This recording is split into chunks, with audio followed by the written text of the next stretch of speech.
Ah, Delisa berteriak kesal, mengatukkan kepalanya ke atas meja. Sebentar lagi jam pulang, dan lagi-lagi nampaknya ia harus lembur. Lembur kok tiap hari. Ia mengumpat kesal.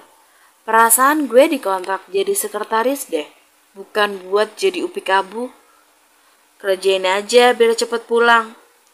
Delisa mendongak melihat sang biang menumpukkan laporan di atas mejanya, sedang berdiri sembari membawa sebuah map. Harus banget ya Pak, selesai hari ini. Tanya Delisa masih membaringkan kepalanya di atas meja. Lebih cepat lebih baik, jawab sang bos dengan santai. Lengan kemeja yang ia kenakan rapi tadi pagi sekarang sudah digulung sesiku. Gitu aja terus, sampai dinosaurus dibangkitkan. Delisa menggerutu. Ia sudah bekerja hampir 6 tahun sebagai sekretaris manusia bernama Arthur Putra Bagaskara. Direktur pemasaran yang tiap hari suka sekali membebaninya dengan banyak pekerjaan yang seharusnya tidak dikerjakan oleh sekretaris. Makanya, daripada ngomel, mending dikerjakan.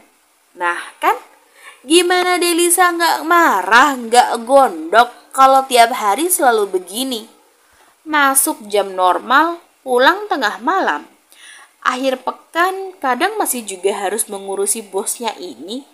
Bisa-bisa mati muda dia. Rip masa muda Delisa Adelia. Ini kan udah dicek dari cabang, Pak. Udah dari bagian keuangan juga. Ia terlalu lelah melihat angka-angka di laporan keuangan dari salah satu cabang yang salesnya baru-baru ini melarikan uang tagihan bernilai kurang lebih 100 juta. Dicek ulang aja biar nggak ada yang coba manipulasi lagi. Ini nih, efek sekali dikibulin. Berikutnya jadi terlalu sulit percaya, pikir Delisa. Arthur masuk kembali ke ruangannya. Gabut banget kayaknya tuh orang. Keluar cuma mau bikin gue emosi aja. Emosi kenapa? Hah! Delisa berteriak kaget. Sialan lo, umpatnya melempar pena ke arah Denny yang entah muncul dari mana. Hahaha, bos ada? Tanyanya. Delisa melirik ke tangan Denny yang membawa map berwarna hijau. Menurut lo, gue masih di sini. Berarti tuh makhluk setengah astral masih ada di dalam. Ucap Delisa yang memang terdengar kasar. Tapi seisi kantor ini sudah amat sangat terbiasa dengan sikap Delisa. Mereka mengerti betapa stresnya ia menjadi sekretaris seorang Arthur yang sangat mencintai pekerjaannya ketimbang dirinya sendiri. Sabar, Neng. Gue masuk dulu ya. Denny tertawa canggung. Dia harus memberikan laporan mingguan. Tunggu. Denny menoleh. Itu map nggak akan bikin kertas di meja gue bertambah kan? Tanya Delisa was-was. Denny mengedikkan bahunya, kemudian ngeloyor masuk setelah mengetuk pintu dan tentunya Delisa komat kamit agar hal itu tidak terjadi. Delisa keluar dari toilet. Pantas aja moodnya jelek sekali. Ternyata ini toh penyebabnya. Apalagi kalau bukan tamu bulanan. Dengan langkah gontai, ia kembali ke mejanya. Jam sudah menunjukkan pukul 6 sore dan kebanyakan karyawan sudah pulang 1 jam yang lalu. Tadi pas nggak tahu nih perut nggak kerasa sakit. Kenapa sudah tahu tiba-tiba jadi sakit begini ya? Keluhnya. Kerjaannya masih menumpuk. Bos sejenis kanebonya itu masih anteng dan tidak ada tanda-tanda akan keluar. Ayo, katakanlah Delisa dulu bodoh karena terdesak. Sembarangan menandatangani kontrak kerja. Di mana dalam kontrak tersebut banyak poin-poin yang lebih mirip mengajaknya kerja rodi. Tapi mau bagaimana, ia sangat butuh pekerjaan untuk membayar hutang kedua orang tuanya. Sebenarnya keluarga Delisa dulunya hidup berkecukupan. 7 tahun yang lalu, ayahnya ingin melebarkan bisnis grosirnya dengan meminjam uang di bank, menggadaikan sertifikat rumah dan toko. Namun naasnya, uang pinjaman tersebut justru dibawa kabur oleh sahabatnya sendiri, orang yang ayahnya percayai, dan akhirnya Delisa terpaksa harus bekerja seperti ini. Bukannya apa, gaji sebagai sekretaris seorang Arthur tidaklah sedikit. Ya, walaupun ia harus kerja rodi, karena salah satu poin di dalam kontrak kerjanya adalah bersedia mengikuti jam kerja Arthur. Waktu itu, Delisa tidak berpikir kalau maksud mengikuti itu adalah sampai Arthur mau pulang. Mau loh ya, bukan karena jam kerja sudah selesai. Untungnya, bos Delisa ini bukanlah orang yang temperamen padanya. Arthur juga cenderung tenang dan juga lempeng, sampai-sampai mau Delisa nyerocos bagaimanapun mengatai sang bos, dia akan biasa aja, bahkan nampak tidak tersinggung sama sekali. Telepon di atas meja Delisa berbunyi. Dengan malas ia memencet tombolnya. Pesan makan malam. Satu kalimat yang setiap hari kerja Delisa dengar. Pak, bisa nggak hari ini saya pulang duluan? Suara Delisa terdengar lesu. Arthur diam sesaat. Sakit perutnya? Tanyanya kemudian. Delisa hanya menjawabnya dengan gumaman. Lihat kan, saking lamanya mereka bersama, sampai-sampai Arthur aja hafal tanggal datang bulan Delisa. Sakit, lemes, lesu, kangen kasur, Pak. Ucap Delisa sengaja dibuat semakin lesu. Terdengar desahan nafas di seberang sana. Ya udah, beres-beres, kita bakal pulang. Delisa tersenyum riang, menyimpan semua file itu ke dalam lemari.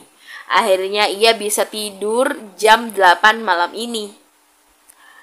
Tak lama Arthur keluar sembari menenteng tas dan jas yang tersampir di bahunya. Sesaat Arthur diam memperhatikan Delisa yang sengaja bertampang lesu.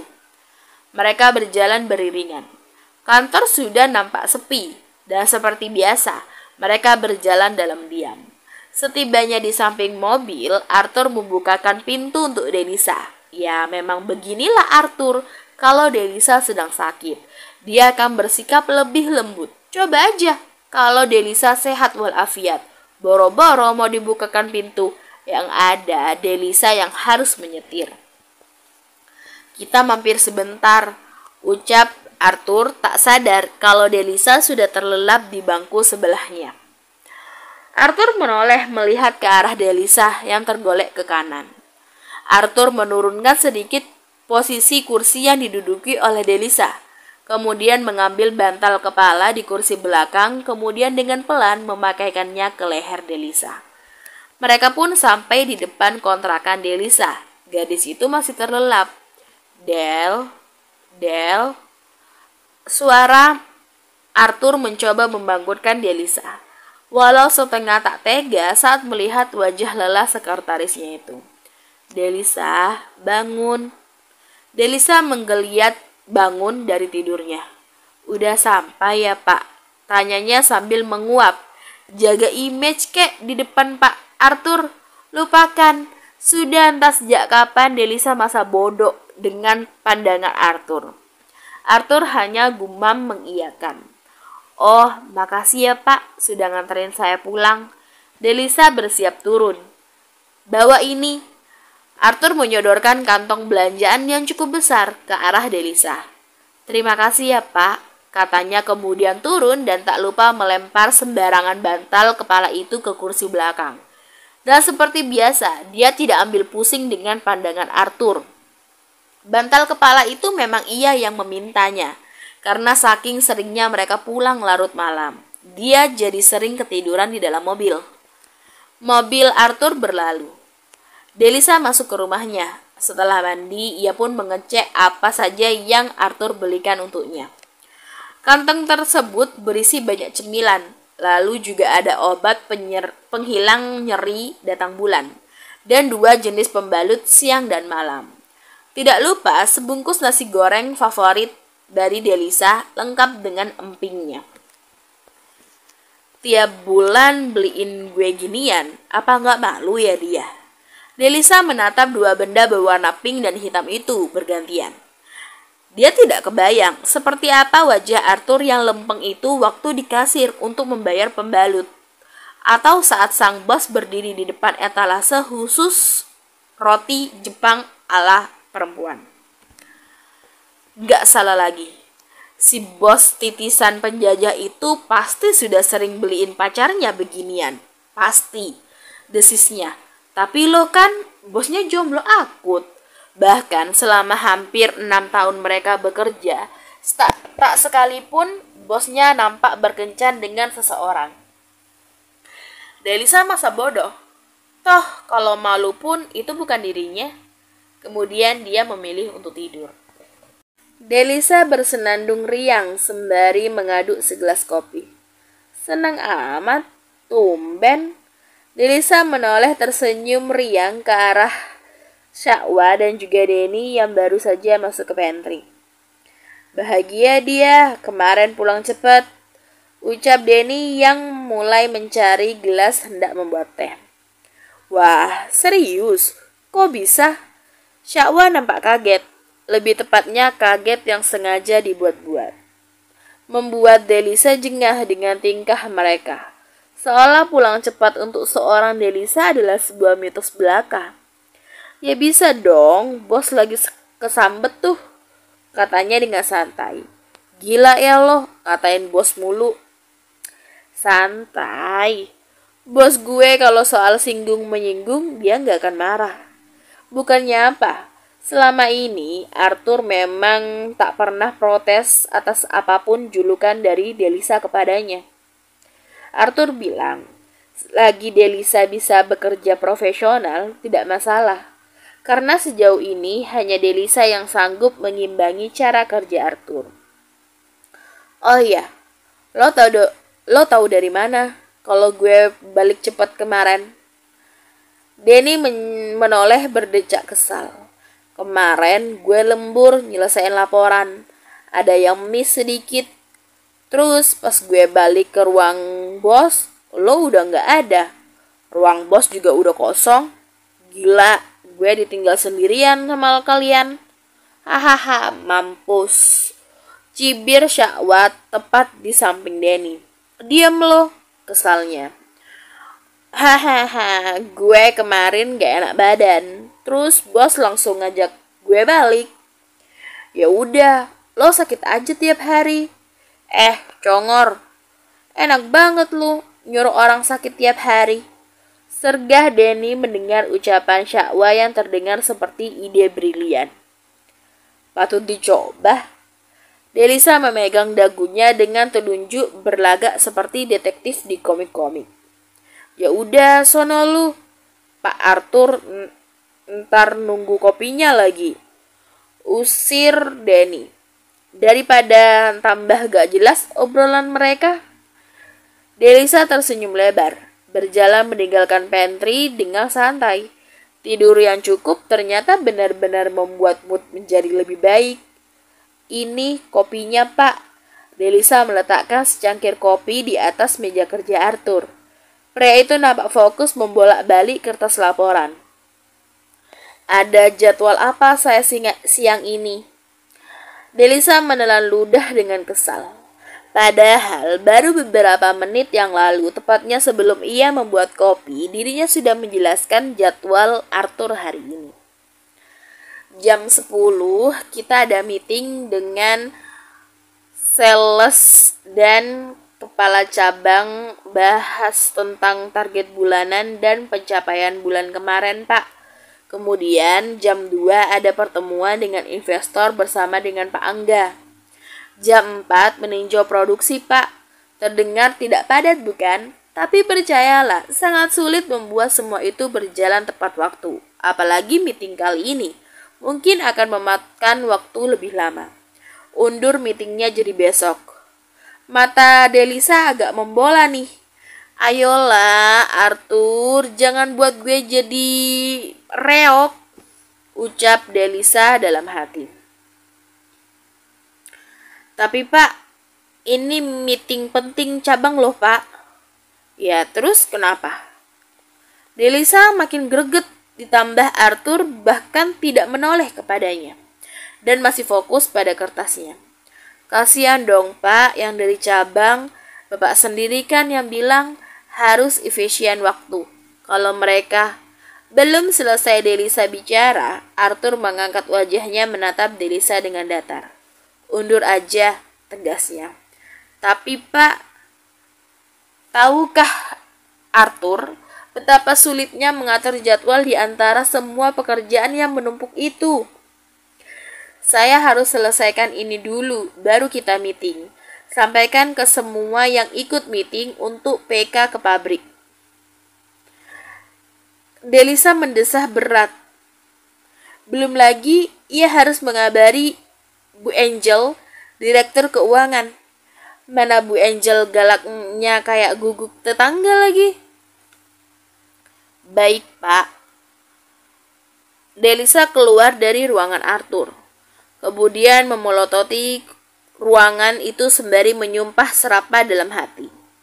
Dulu saat ia baru masuk, ia biasanya hanya memendam kekesalannya dalam hati dan berakhir dengan sakit hepatitis.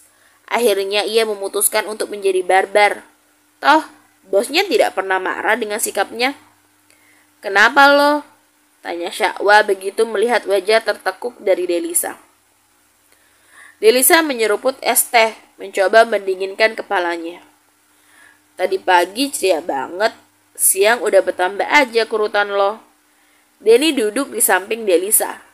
Sekarang sudah jam makan siang, dan Delisa masa bodoh Arthur mau makan atau enggak. Dia kadung kesel karena keputusan dadakannya itu. Dia membuat Delisa harus mendapat serentetan pedas dari Bu Angel. Pasti gara-gara meetingnya diundur kan? Terus kena celepetan dari Bu Angel. Tebak Pras yang datang bersama dengan Mega. Tahu aja lo, dasar biang gosip. Sindir Delisa. Setengah mengakui kehebatan Pras yang mengumpulkan informasi dan juga gosip terupdate di kantor ini. Emang kenapa? Kok diundur? Tanya Mega, suara yang lemah lembut dan wanita yang benar-benar cantik sesuai dengan wajahnya.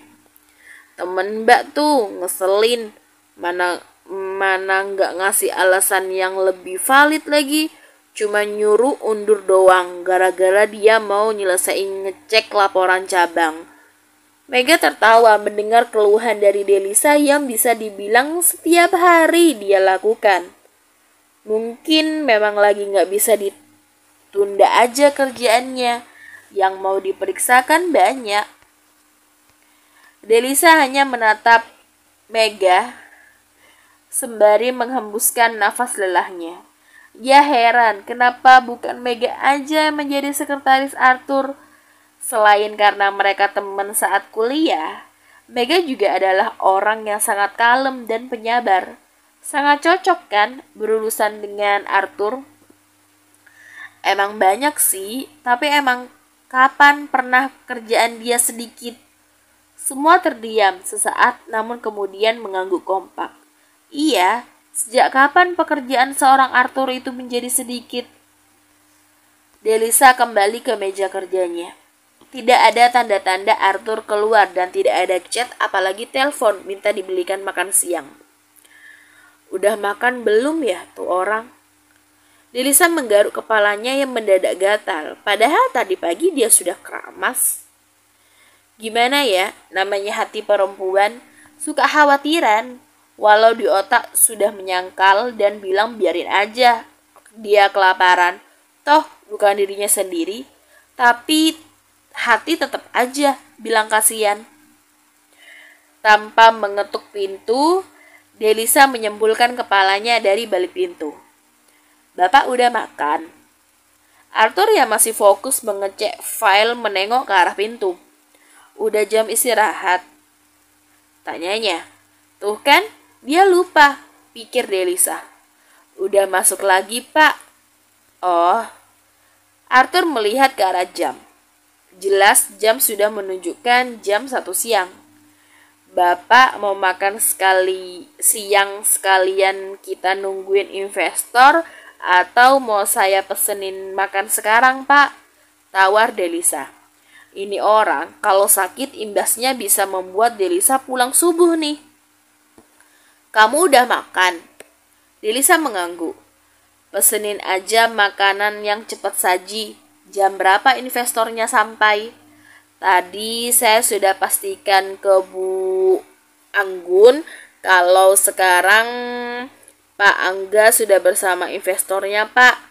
Jelas Delisa mengingat tadi ia sudah berkoling-koling manja dengan Bu Anggun, sekretaris presiden direktur. Oke, jawaban singkat yang jelas membuat Delisa harus segera memesan makanan. Ia memesankan burger dan ayam goreng yang syukurnya kantor mereka dan restoran cepat saji tersebut berhadapan. Jadi makanannya bisa cepat sampai. Bujangan. Makan fast food terus sampai keriting tuh usus. Dumelnya sembari memindahkan makanan tersebut ke atas piring. Pak, ini makanannya. Delisa meletakkannya ke atas meja. Kamu udah makan? Tanya Arthur. Udah, Pak, selamat makan. Saya mau lanjut kerja lagi. Permisi, katanya terdengar sopan. Bos ada. Delisa kaget. Refleks memukul Denny cukup keras. Sakit, woi. Lo sih, hobi banget ngagetin gue. Gue nanya, kagak ngagetin. Apanya lo? Lo demen banget nongol tiba-tiba. Lo aja tuh yang gak fokus. Delisa mencebik. Sepertinya tiada hari tanpa kaget dengan kehadiran manusia satu ini. Ada no, masuk aja. Lagi makan dia. Oh, oke. Delisa berjalan ke mejanya. Tapi moodnya lagi bagus kan? Delisa mengangkat bahunya pura-pura tidak tahu yang jelas. Denny sepertinya akan menjadi target tatapan tajam plus ucapan pedas dari Arthur.